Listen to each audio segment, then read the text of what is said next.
Father in heaven, it's no secret at all. When you think of your children, how far they are from home. Two tender tears fall from your eyes, and your cries shake the world. Cannot bear to see you this way. Bom, voltando agora com a Parashat Bo, que significa venha. Nós estamos então no Sefer Shemot, no livro de Êxodo, no capítulo 10 em diante. Só repetindo que esse é um programa que não é proselitista, é um programa feito especialmente para minha família, para meus filhos, a Gabriela Dodani, minha primogênita, Gabriel Kalev, que estão em outro estado, a Ariela Hesed e o Eliav Hassid. Não é um programa proselitista, mas qualquer pessoa que queira assim assistir, compartilhar e ver, fique à vontade. Eu não sou rabino, eu não sou morê, sou apenas um pai estudando Torá com os seus filhos, tá bom? Porque ele começa dizendo, e disse Hashem a Moshe, vai ao faraó, pois eu fiz endurecer o seu coração, tá? E o coração de seus servos para pôr os meus milagres entre eles. Então a gente já viu por várias vezes que o próprio Hashem é ele que endurece o coração de faraó. Mas aí vem aquela velha pergunta, mas não existe livre-arbítrio? Lógico que existe livre-arbítrio, mas a gente já estudou em outros vídeos passados que, pelo fato do próprio faraó ter o coração duro e ele já sabia que ele não iria, Deus disse, então você realmente é mau, você é um rachá de verdade, então a partir de agora, por mais que você queira, agora eu é que não vou querer, porque eu vou endurecer o seu coração. Isso significa o quê? Significa o seguinte, os nossos sábios dizem também, aquela pessoa que diz eu vou pecar, depois eu me arrependo, Deus não concede, Deus não dá oportunidade para essa pessoa da techuvá, do arrependimento, porque ela fala eu peco e amanhã eu me perdoo. Então é dificultoso o caminho para essa pessoa. Aquele velho ditado que diz que Deus ajuda quem se ajuda, pois é, se você fez um movimento aqui embaixo, há um movimento lá em cima, isso o Tânia aqui fala muito sobre isso, o Alter Rebbe fala sobre essa ajuda que pode vir dos céus. Então, nesse caso, o próprio Hashem, ele endureceu o coração do faraó, porque ele já era mal, como a gente falou, E para que contes aos ouvidos de teus filhos. Então, existe duas coisas. Com esse primeiro passuque aqui, Hashem estava fazendo tudo isso para que os próprios egípcios, o próprio faraó pudesse entender e ver que ele era Deus. E também para que o próprio povo judeu também pudesse entender o que era isso. Os nossos sábios já dizem que Hashem, se ele quisesse tirar realmente o povo do Egito, por que ele não tirava de uma vez só? Para que 10 pragas? Para que fazer tudo isso? Tirava de uma vez só. Então, justamente, ele colocou 10 pragas para ele mostrar, para ele ensinar, não só ao faraó, como ao Egito, a Mitzrayim, como também ao povo de Israel. Isso parece com uma história que eu aprendi essa semana, de um grande cozinheiro, que ele estava cozinhando, ele foi lançar, na realidade, o livro dele na televisão, e aí perguntaram para ele se ele poderia fazer um prato. Ele falou, sim, eu posso fazer um prato e ensinar, me dá meu livro aqui. Ele começou a ler o livro e as pessoas ficaram, poxa, mas se você escreveu o livro, por que você já não faz a receita? Porque você precisa do livro para ler, para fazer passo a passo, para ensinar a receita. E ele falou, olha, eu conheço a receita de cabeça, eu poderia fazer, mas a ideia de pegar o livro e reler o livro, mostrar passo a passo, é para que as pessoas em casa vejam e aprendam. Então tem muitas coisas que acontecem na nossa vida, muitos problemas, muitas adversidades, ou coisas boas ou ruins, que são para mostrar, para que a gente aprenda sobre isso. Então, por isso, e aí no versículo 2 ele começa dizendo, para que contes aos ouvidos de teu filho e do filho de teu filho, ou seja, não é só o filho, é o neto. Por isso que existe aquele ditado judaico que diz sobre o seguinte, todo judeu só se sente vitorioso quando, e a missão dele só termina quando ele tem netos judeus. Ter filhos judeus não significa muita coisa. A verdadeira missão, a verdadeira coroa na cabeça de judeu é quando ele tem netos judeus. E mais ainda, quando ele tem bisnetos judeus. Então isso é bom. Então que ele fale não só ao teu filho, como fale ao filho de teu filho, como me burlei do Egito, e os meus sinais que fiz no meio deles, e sabereis que eu sou Hashem. Por que Hashem se dá tanto ao trabalho de querer mostrar para as pessoas que ele é Hashem? Por que isso? Os nossos sábios vêm justamente dizer que isso é para ensinar justamente que Hashem comanda tudo. Ele não está somente acima dos 7 céus, ele não está fora daqui. Ele é o Criador, ele é o Adon Olam, o Senhor do mundo, o Senhor do universo, e ele que controla cada passo, inclusive uma pequena folha que caia, é ele que controla. E vieram Moshe e Arão a Paró, e disseram-lhe: assim falou Hashem, né, do Deus dos Hebreus: até quando recusareis dobrar-te diante de mim? Envia-me o povo para que me sirva. Por que te recusas a enviar o meu povo? E eis que eu trarei amanhã gafanhotos em tuas fronteiras, e cobrirá a vista da terra, e não se poderá ver a terra, e comerá o resto do que ficou lá na chuva de pedras, e comerá toda a árvore que vos cresce no campo, e se encherão suas casas, e as casas de todos os seus servos, e as casas de todos o Egito, como nunca viram os teus pais, e os pais de teus pais, desde que estão sobre a terra até este dia. E virou-se e saiu de junto de Faraó. E disseram os servos de Faraó: até quando será isto um empecilho para nós? Envia logo esses homens, e que eles sirvam a Hashem, seu Deus. Ainda não sabes que está em perigo o Egito? Manda esse povo embora. E fizeram voltar a Moshe e Arão diante de Faraó. Ele disse: ide e servi a Hashem, vosso Deus. Quais são os que vão com vocês? E disse Moshe: com os nossos jovens, com nossos velhos, iremos, e com nossos filhos e com nossas filhas, com os nossos rebanhos, com nossos gados iremos, pois temos festa para Hashem, um Hag, uma festa para Hashem. E disse-lhe: seja a Hashem. Faraó disse então que ele seja com vocês assim, quando eu vos enviarei, e as vossas crianças, olhai que o mal está frente à vossa face. Ou seja, o Faraó começou a intimidar Moshe Rabbeinu, e começou a fazer o que? Uma ameaça. Não deve ser assim. Ele falou: não é desse jeito, não é você que manda. Não, Moshe. Ide, rogo vocês, os homens, de servir a Hashem, que isso é o que vocês estão procurando, fez o que vocês pediram desde o início, e expulsou ele de lá. Ou seja, as crianças, eles não, a princípio parece que as crianças, eles não deixaram ele. Aqui termina a primeira aliada. Uma coisa muito interessante que os nossos sábios dizem é: curioso, como é que Moshe Rabbeinu conseguia entrar e sair da presença de Faraó? A gente sabe que a primeira vez que ele entrou, foi um grande milagre que aconteceu. Os animais que ficavam ao redor do palácio, né, eles lamberam os pés do Moshe e Arão, e era o aniversário do Faraó, então por isso ele achou que era mais alguma autoridade que estava vindo ali. E depois, como é que ficou vindo?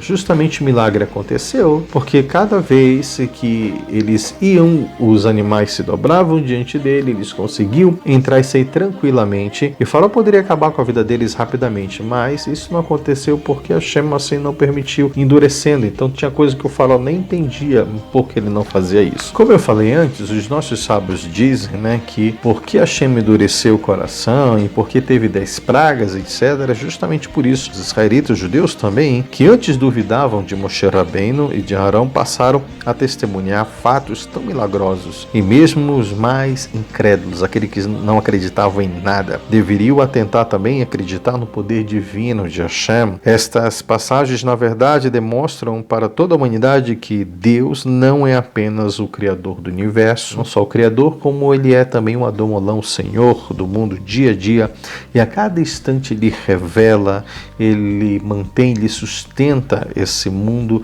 A cada momento Hashem está criando, emanando a cada hora. Diz a Kabbalah, o Zohar, que a cada hora existe uma emanação espiritual que vem dos reinos superiores, a luz do Yem Sof, a luz do infinita, que mantém esse mundo. São as emanações, revelando então assim o seu poder a cada momento, a cada mero detalhe da vida humana de seus filhos. Muito interessante também, queria compartilhar com vocês, que diz sobre o seguinte: vi alguma vez, eu não me lembro em que lugar, que uma pessoa, ela perde a sua vitalidade porque ela perde a oportunidade de receber essa energia. Ou seja, quando nós acordamos de manhã cedo e fazemos as nossas tefilot, as nossas rezas, as nossas orações, naquele momento ali existe uma emanação, uma energia do Criador que está vindo. Assim como Shacharit, Mincha, Arvit, a madrugada, a cada momento existe. Quando você não está se tornando receptáculo para receber isso, você deixa de receber essa energia. Quando você deixa de receber essa energia, então você vai perdendo a sua vitalidade de vida. Então, como diz também que o poder da vida está na ponta da língua, depende também não só se você fala bem ou mal, mas se você também reza, ok? Tá aqui, ó. Se você se tornou esse receptáculo para Hashem. Então é como se fosse um carro, o carro está andando ali, ele está com o tanque cheio, mas de repente ele passou por um posto de gasolina, ele está com o tanque menos cheio. Se ele parar para encher aquele tanque, ele vai estar com o tanque o tempo cheio. Mas se ele passa por um posto de gasolina, não encheu o tanque. Ele anda mais não sei quantos quilômetros, passa, perdeu aquela oportunidade de encher o tanque. E ele vai mais lá na frente, não encheu o tanque, não fez a calibragem do pneu, ele perdeu aquela oportunidade. O que pode acontecer? No meio da estrada, acabar a gasolina, o carro dá problema, porque não houve revisão, não houve balanceamento, não encheu o pneu. Então a vida é dessa mesma forma, assim diz a Kabbalah. Tá, aí a gente vê que nessa paraxá nós temos as 3 últimas pragas, né, que foi gafanhoto, escuridão e também morte dos primogênitos. E eu estava estudando sobre gematria, é bem interessante que o nome da paraxá é Bo, que é justamente o Veit com o Aleph. Veit vale 2 e o Aleph vale 1. Então 2 mais 1 é igual a 3. Significa que na gematria o nome da paraxá já revela as 3 últimas pragas. Olha que legal. É interessante que o faraó, antes de enviar, ele fala, olha, as crianças não vão. E os nossos sábios dizem sobre o seguinte: todos os homens irão, não só os homens, as mulheres, as crianças, todos, entendeu, irão. O faraó disse, não, olha só, os homens irão, mas as mulheres e as crianças ficarão como garantia de vocês voltarem. O que isso nos ensina? O judaísmo, ele é diferente de outras religiões. A Torá trata de uma forma carinhosa, de uma forma especial, tanto de um jovem menino como um homem adulto ou um velho. Para Hashem, todos têm o mesmo valor, um valor único. Não poderia se perder nenhum, nem o fio de cabelo iria ficar. E mais tarde você vai ver, porque Moshe Rabbeinu também disse que não vai ficar nada, porque até os bens do povo de Israel, de Am Israel, do Yehudi, também serve para servir a Hashem. Parece redundante, mas é isso. Inclusive tudo. A roupa, a casa, a vassoura, a panela, tudo serve para um propósito sagrado, que é fazer e ser o receptáculo e transformar esse mundo para uma morada para Hashem, o Criador. Se o povo como um todo tem todos nós temos uma determinada obrigação religiosa a cumprir, todos devem cumpri-la e não apenas os idosos, os líderes e homens adultos. Então, dentro da Torá, todos nós temos não só um valor específico, como temos também obrigação, né? Porque se é criança você não vai fazer? Não, todos. Inclusive a gente ensina as crianças a fazer. Lógico que dentro da Halachá as mulheres estão isentas de muitos mandamentos, somente os homens, mas no geral todos nós fazemos e buscamos fazer porque existe um significado. Eu acho tão lindo que dentro da sinagoga uma criança que fez já o Bar Mitzvah, ele é ainda, né, uma criança que está crescendo ainda, né, se tornando adulto, mas mesmo assim já dá um valor muito grande para ela quando ela conta no Minha.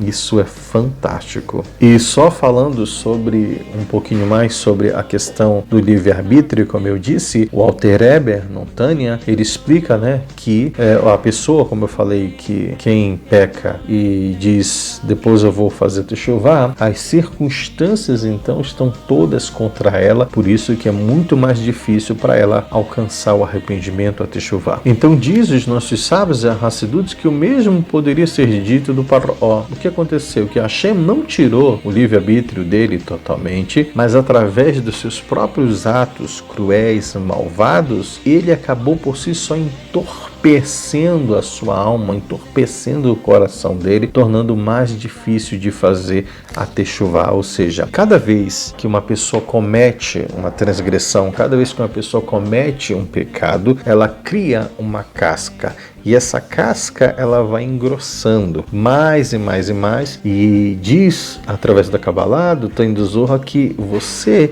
já é difícil, não é impossível, mas é assim que foi feito.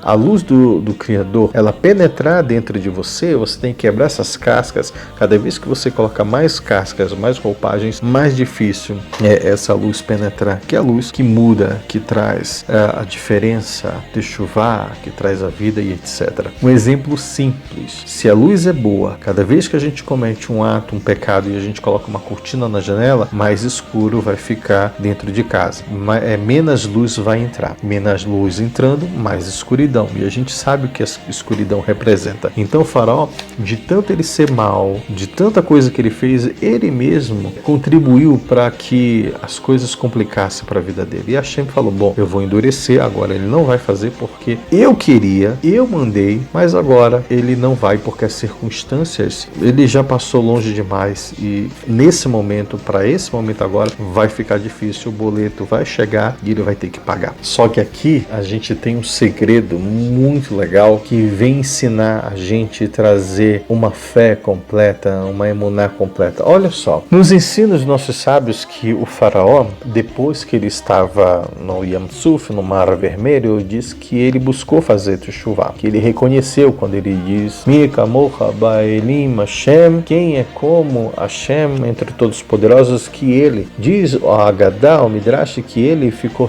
removendo quase 50 dias dentro do mar, ele ficou ali sofrendo dentro do mar, e ele reconheceu Hashem e ele fez teshuvá. E diz a Agadá, as Agadot, o Midrash, que ele acabou sendo salvo por Hashem e depois ele foi ser rei num outro lugar, numa cidade chamada Nínive. Lembra da história do Yoná, do Jonas, dentro do peixe? Pois é, ele foi para lá e ele foi o rei de Nínive. E a gente sabe que ele também ajudou todo mundo a fazer teshuvá. E a gente lê o livro, o Sefer de Yoná, de Jonas, justamente em Yom Kippur, na data em que a gente busca fazer teshuvá. Então, olha que interessante. Com base dentro dessa história, desse Midrash, diz o seguinte: se o faraó, que recebia energia vital das costas de Hashem, das forças impuras do mal, se ele recebia a vitalidade dele das coisas mais baixas e ruins, e ele mesmo assim ele ainda era capaz de fazer teshuvá, fazer o retorno, e Hashem ainda perdoar ele e dar mais uma chance para ele, ainda muito mais, um judeu, um Yehudi, cuja energia espiritual é derivada de onde? Da santidade, de Hashem. Ele se nunca está além do alcance da teshuvá. Diz os nossos sábios, a Hassidut, que nunca a gente está tão longe que não possa fazer o retorno, a teshuvá que não tem esperança. Eu vi uma vez que fora do judaísmo se diz que para tudo na vida existe ainda chance, só não existe chance para a morte. No judaísmo é diferente. Se eu não me engano, eu vi isso numa palestra também do Rabino Shimon Brand, que ele diz: até para a morte existe solução. Está aqui um exemplo disso. Ou seja, papai já contou isso uma vez, mas eu quero contar para vocês novamente. O poder que a teshuvá tem, como nós estamos vendo agora aqui do faraó. Diz o seguinte, se não me engano, no livro Hilchot Teshuvá, do Yitzhak Dirhi, do grande Rabbi Yitzhak Dirhi, que é maravilhoso, e eu estava ouvindo uma das palestras deles no app, e fala sobre o seguinte, que uma pessoa pecou, então perguntaram, o que acontece com uma pessoa que peca? Veio a Torá e disse: olha, a pessoa que pecou, ela deve trazer um korban. Pronto, pecou, traz o korban e ela é perdoada. Aí perguntaram, se eu não me engano, para nevoar, para a profecia. Uma pessoa pecou, o que é que deve acontecer com ela? Ela pecou, que o mal a persiga. Ela pecou, o mal vai perseguir ela. E perguntaram para a sabedoria, se eu não me engano, uma pessoa que pecou, o que deve acontecer com ela? Ela deve morrer. Pecou, tem que morrer. E aí disseram, bom, vamos perguntar para o próprio Criador. E aí, o que acontece? Uma pessoa que pecou, o que deve acontecer? Ela deve morrer, deve levar o korban, ou o mal vai perseguir ela? Hashem disse: teshuvá, que ela faça teshuvá. Olha o poder que a teshuvá, que o arrependimento tem. Vamos dar em sequência aqui a segunda aliá. E disse Hashem a Moshe: estende a tua mão sobre a terra do Egito, pelo gafanhoto que suba sobre a terra de Mitzrayim, e com toda a erva, e coma toda a erva, tudo que deixou a chuva de pedras. E estendeu Moshe sua vara. Aí já foi Moshe que fez isso, estendeu a vara aos céus. Estendeu Moshe a vara sobre a terra de Mitzrayim, e Hashem dirigiu um vento oriental à terra, e todo aquele dia e toda aquela noite, e foi pela manhã, e o vento oriental transportou o gafanhoto, e subiu o gafanhoto sobre a terra de Mitzrayim, e pousou sobre toda a fronteira de Mitzrayim muito forte. Antes deles não houve gafanhoto igual, e depois deles não haverá tal. E cobriu a vista toda a terra, escureceu-se a terra, e comeu toda a erva da terra, e todo o fruto da árvore que sobrou da chuva de pedras, e não ficou nem nenhuma verdura na árvore e na relva do campo, na erva do campo, em toda a terra de Mitzrayim. E apressou-se Paró e chamou Moshe a Arão e disse: eu pequei, Hashem, vosso Deus. Ainda bem que ele não disse que era o Deus dele, né? O vosso Deus. E a voz, que eu pequei contra Deus e pequei contra vocês. Parece que ele está amolecendo o coração dele, está mudando agora. Agora, perdoai e rogo meu pecado somente esta vez. Que arrogância, hein? Perdão, as outras vezes ele não pecou, né? Só essa vez, né? E orai a Hashem, vosso Deus, para fazer tirar de sobre mim somente esta morte, que as outras mortes eu aguentei. É só essa, tira só essa, tá doendo, né? Isso me lembra quando era criança. Às vezes tinha umas crianças malinas na rua da minha casa, no colégio, que às vezes essas crianças, eu me lembro benzinho, cheguei a presenciar algumas cenas que essas crianças beliscavam, batiam em outras crianças e as crianças abriam o berreiro. Aí, para não chamar a atenção do professor, do pai, essa criança malvada dizia: não, eu deixo tu me beliscar, belisca. Aí o outro beliscava ele bem forte, beliscando. Tá doendo? Ele? Não tá doendo não. E beliscava, tá doendo? Tava morrendo de dor, mas ele dizia que não tava. Entendeu? Não. Só para um pouquinho que tá começando a doer. Mentira, ele estava morrendo de dor. Mas o orgulho para mostrar que estava tudo ok. Parece o faraó. Então, me livra somente dessa morte. As outras ele aguentou, né? Me livra somente dessa morte. E saiu de junto de Faraó e orou a Hashem. E mandou a Hashem um vento do poente muito forte, levou o gafanhoto e jogou no Mar Vermelho. E não ficou um gafanhoto em toda a fronteira de Mitzrayim, do Egito. Por que aqui a Torá fala que não ficou nenhum gafanhoto? Porque Hashem não queria que os egípcios se beneficiassem de nenhuma praga. Ou seja, assim como teve os animais ferozes, que foram ursos, leões, eles desapareceram do nada, para que ninguém se beneficiasse tirando o couro, a pele deles.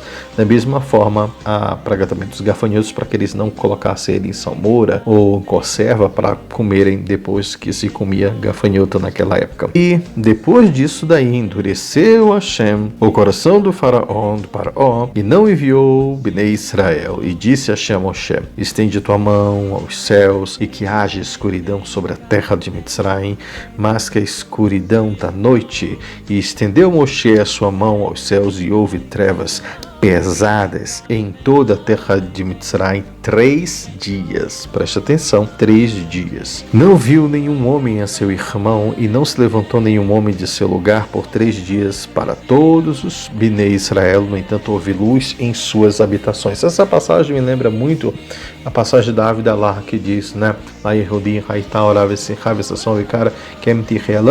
Como a gente faz para os judeus, houve luz, alegria, mas isso a gente sabe que esse dizer é lá de Purim, quando houve a mudança da sorte de Hamam, que queria enforcar Mordecai, foi enforcado, ele mesmo na forcadeira, então fala que para os judeus houve luz, alegria, mas aqui me lembra, porque fala que para os judeus houve luz, não deixou de ter alegria. Aqui a gente pode notar uma coisa, que a escuridão, o que significa a escuridão nesse caso? A escuridão significa, diz os nossos sábios aqui, que o faraó estava mergulhado numa escuridão, não só uma escuridão física, mas numa escuridão já na mente, no coração, espiritualmente, ele não sabia mais o que fazer. E tudo isso era fruto do que? Dos próprios erros dele, do próprio pecado dele. O cruel e irascível torturador tornava-se agora o que? A vítima dos seus próprios atos. Para os filhos de Israel havia a luz real, física e também a luz interior espiritual, um tipo de luz que só aquele que consegue vislumbrar a liberdade que se aproxima é capaz de distinguir entre luz e escuridão. Nós vivemos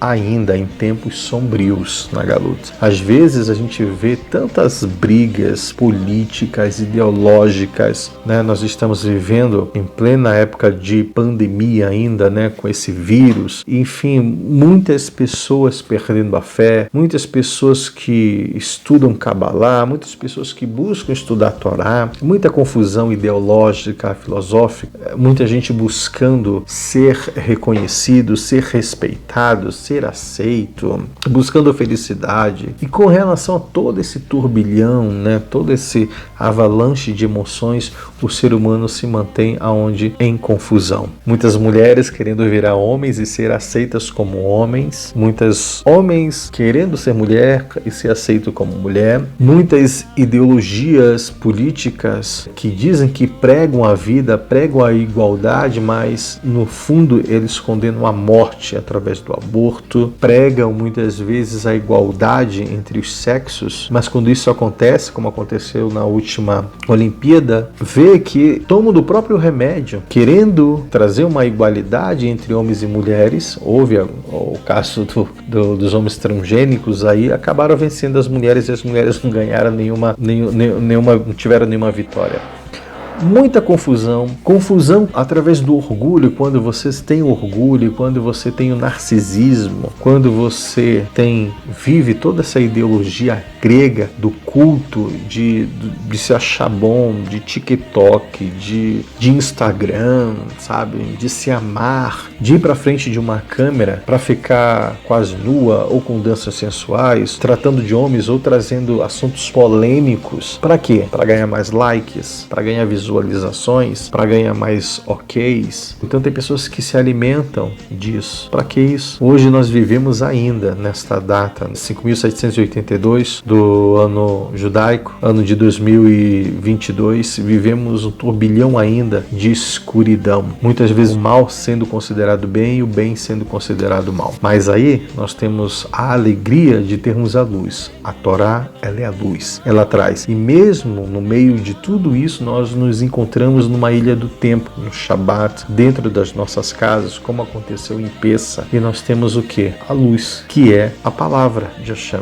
Ela nos dá luz. Ela nos ensina como viver, como caminhar, como ser. Que legal! Enquanto o Egito, enquanto Mitzrayim vive em escuridão, Baruch Hashem, nós temos a oportunidade de ter luz em nossa casa, nas nossas vidas. Or zaru, Allah tzadik. A luz da recompensa está semeada para aqueles que são justos e retos de coração. Alegrai-vos, ó justos, com Hashem. Que legal, hein? Já que a gente falou, todas essas pragas vieram porque Hashem estava pagando, medida por medida, cada coisa ruim que os egípcios fizeram para o Bnei Israel. Então, a praga dos gafanhotos era que os gafanhotos vieram para destruir toda a colheita, toda a comida, porque eles obrigavam os judeus a plantarem para eles coisas deliciosas, árvores e etc., mas não permitiam com que eles se deleitassem. Então, já que você obrigou ele a plantar e nem sequer dividiu com ele, então vai vir um gafanhoto e vai levar tudo. É interessante que isso acontece também lá no livro dos Neviim, dos profetas, quando fala sobre os gafanhotos, devoradores, etc. Significa o que isso daí? Que quando você tem,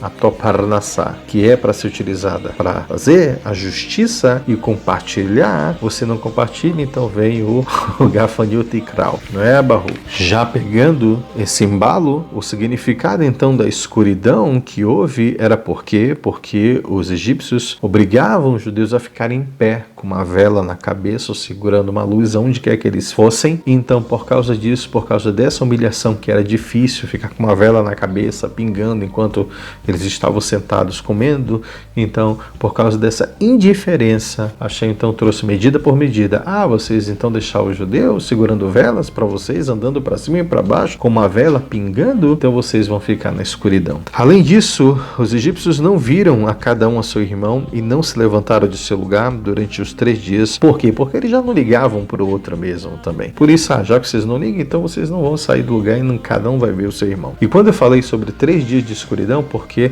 praticamente cada praga ela durava 7 dias. E por que só durou 3 dias? Como eles não podiam sair do lugar, era uma escuridão muito espessa, eles quase palpável. Até 3 dias o ser humano consegue ficar sem água, sem alimento. Depois disso, aí fica complicado. E os outros dias iriam vir depois na perseguição, quando os egípcios perseguiram a Bnei Israel próximo ao Mar Vermelho e houve escuridão ali também para os egípcios e luz para Bnei Israel. Então ali os outros dias também a escuridão foi paga lá. A gente sabe também que porque também houve escuridão, essa praga, diz o seguinte, que teve dois motivos. Um, como os egípcios estavam com escuridão, Bnei Israel podia, então como ele tinha luz, ele poderia entrar na casa dos egípcios e ver, aqui tem isso, tem aquilo, né? Para quando eles saíssem, eles pudessem dizer, olha, eu quero meu pagamento. Mas eu não tenho. Tem sim, que eu sei onde é que tem, vou te mostrar onde é que tem. Então, como os egípcios não poderiam sair do seu lugar, os hebreus, os judeus, o povo de Israel, sabiam onde é que estava. E um outro motivo também muito triste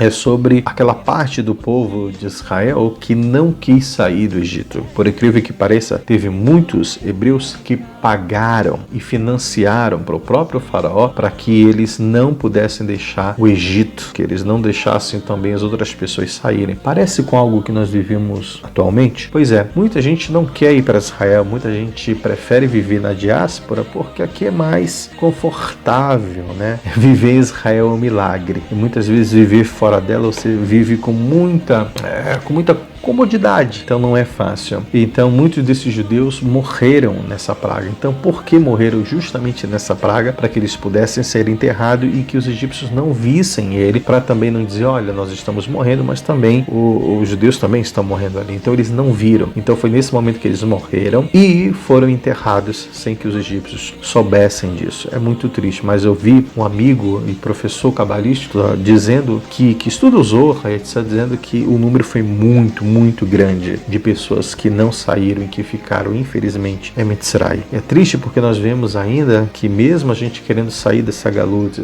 sair da diáspora, servir a Hashem, muita gente ainda quer se manter no Egito, quer se manter. Tem um amigo que eu vi uma postagem dele nesse final de ano que ele disse, é muito triste ver como existe muitos judeus que guardam o Natal, guardam o Novo, mas não guardam o Shabat. Por que dessa observação? Justamente nesse ano de 2021, em dezembro, o Natal e o Ano Novo caíram aonde? Numa sexta-feira para sábado. E eu também presenciei isso. Vi muitos judeus dando Feliz Natal, Feliz Ano Novo, mas Shabbat Shalom ficou em segundo e terceiro plano. Estou julgando Chas Shalom, apenas trazendo uma realidade para que a gente, eu, meus filhos, todos nós, não julgando as outras pessoas, mas é um alerta de amigo, de família, de irmão, de que a gente deva colocar a mão na consciência e perceber isso. Algumas pessoas até disseram, poxa, se os judeus não guardarem o Shabat agora, porque é feriado, Mashiach tinha tudo para chegar nesse momento, porque diz os nossos sábios que se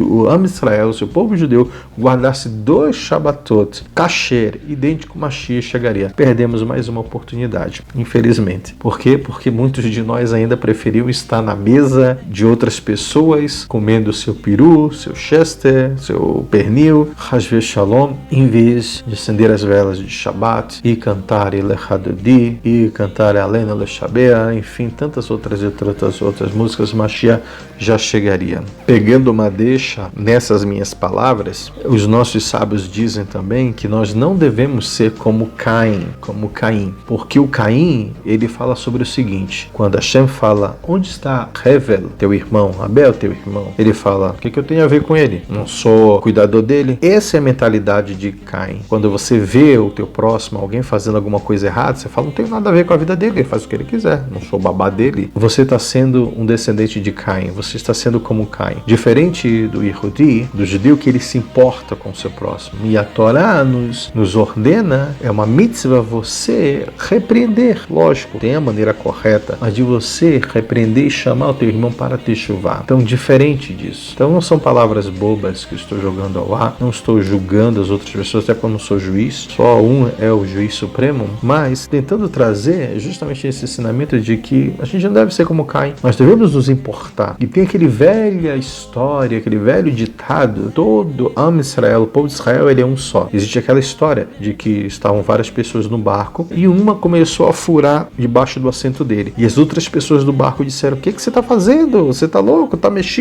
da cabeça? Você vai furar, vai o barco vai afundar, vai todo mundo morrer. E ele orgulhosamente diz: este lugar é meu, eu paguei por ele. Então se este lugar é meu, eu vou furar este lugar. A ignorância pura é a mesma coisa que você tá no avião e porque você tá sentado na janela, você vai abrir a janela do avião porque você comprou, aquele é o teu lugar. É muito egoísmo de pensar em si mesmo. E a verdadeira filosofia judaica é pensar no todo. Se um judeu faz algo de errado, todo mundo paga por ele. Já dizia Einstein, se a teoria da relatividade tivesse dado certo, ele seria alemão. Se tivesse dado errado, ele seria judeu. Para você ver só como são as coisas. Para colaborar com isso que eu estou falando, o egoísmo do Egito era tão grande, tão enorme esse egoísmo que existia no Egito, que cada um só via a si próprio. Eles não estavam interessados com o outro. Como eu disse, se você era melhor do que um outro na classe social, você sempre humilhava aquele que estava mais embaixo. Então você nem se importava, entendeu? As outras pessoas eram mais um. Por incrível que pareça, como tem gente na atualidade que vive dessa maneira. Como tem alguém que vê um mendigo, que vê uma pessoa de uma outra cor, de ver uma outra pessoa porque tem um nível social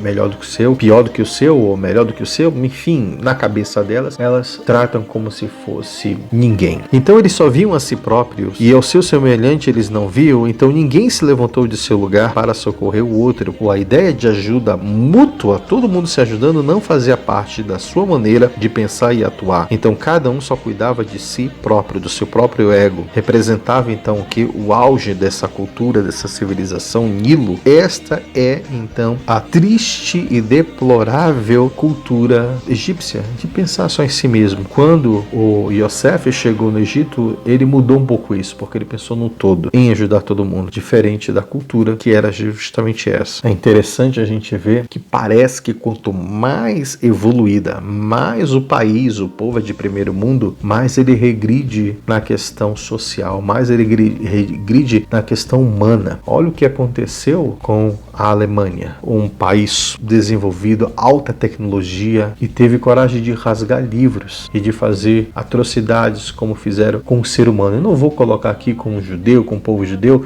porque seria muito vitimismo para algumas pessoas ignorantes, mas com o seu próximo, como ser humano. E já dizia o ditado, quando uma nação, quando pessoas começam a queimar livros, espere o pior, porque aí elas são capazes de fazer qualquer coisa. Uma outra coisa interessante sobre a questão da praga da escuridão era que eu já ouvi alguns amigos ignorantes dizendo que os judeus roubaram Haz Veshalom e saquearam Mitzrayim, o Egito. Mas aqui a praga da escuridão mostra justamente o contrário, que até existe uma discussão, né? O Rashi fala, outros sábios dizem que se esse milagre que aconteceram era um milagre revelado, ou era, na realidade, foi uma luz natural, foi uma luz sobrenatural. Então diz o seguinte, diz alguns sábios que era uma luz natural que eles estavam utilizando, tochas normais. Só que o milagre acontecia que os egípcios estavam na escuridão e eles não viam. Então se realmente os judeus, Haz Veshalom, Deus não permita, quisessem roubar o ouro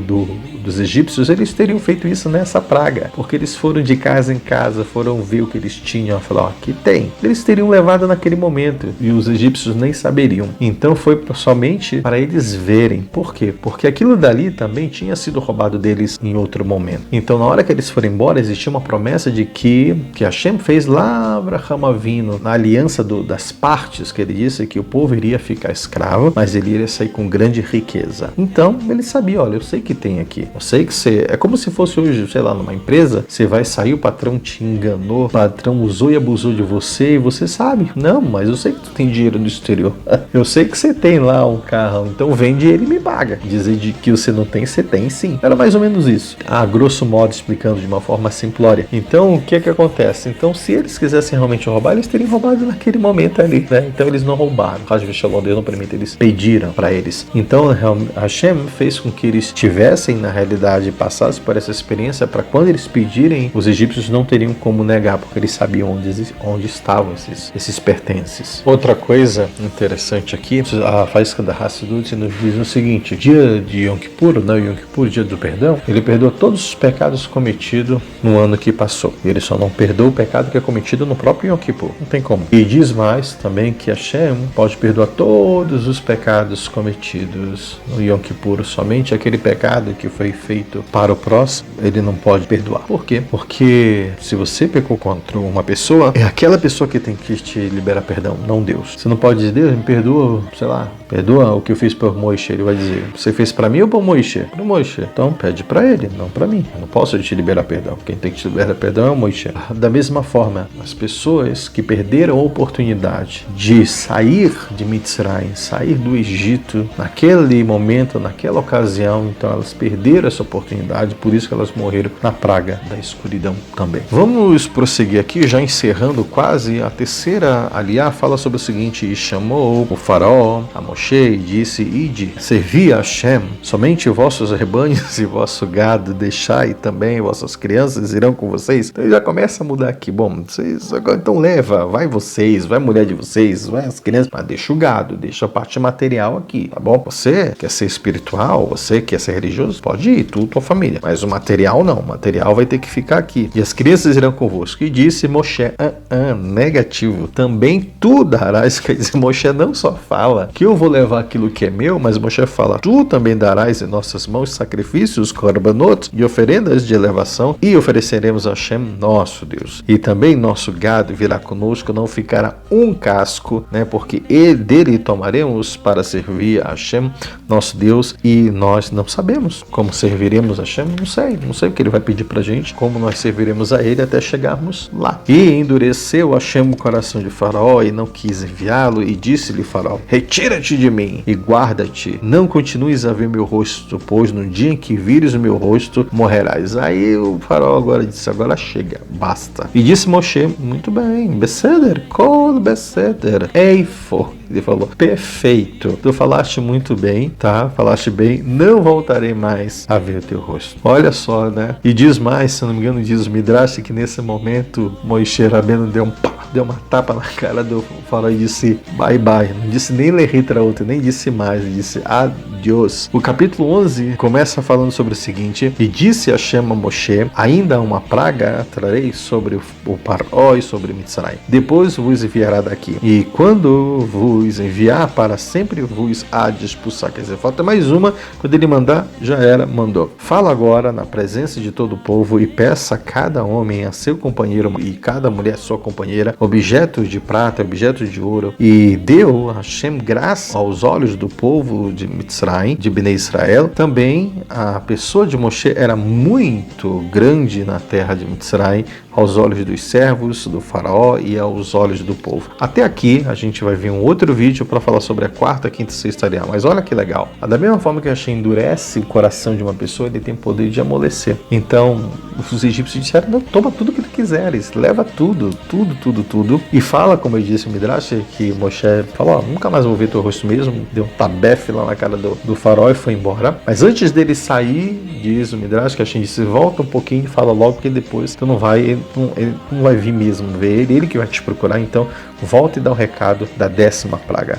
Então a gente encerra por aqui. No próximo programa a gente vai falar sobre a quarta, quinta e sexta aliot, as quarta, quinta e sexta leitura, muita coisa bacana. Olha quanta coisa legal a gente tem aprendido, né? Por isso, cada vez mais eu afirmo para vocês, meus filhos, que a Torá é a árvore da vida para aqueles que nela se apegam. Aqueles que a suportam são bem-aventurados. Riqueza está na sua mão direita, honra e riqueza na sua esquerda. Não necessariamente nessa ordem que eu me esqueci, mas tem muita coisa boa para a gente aprender. Beijo no coração e até o nosso próximo encontro. Daí para outra.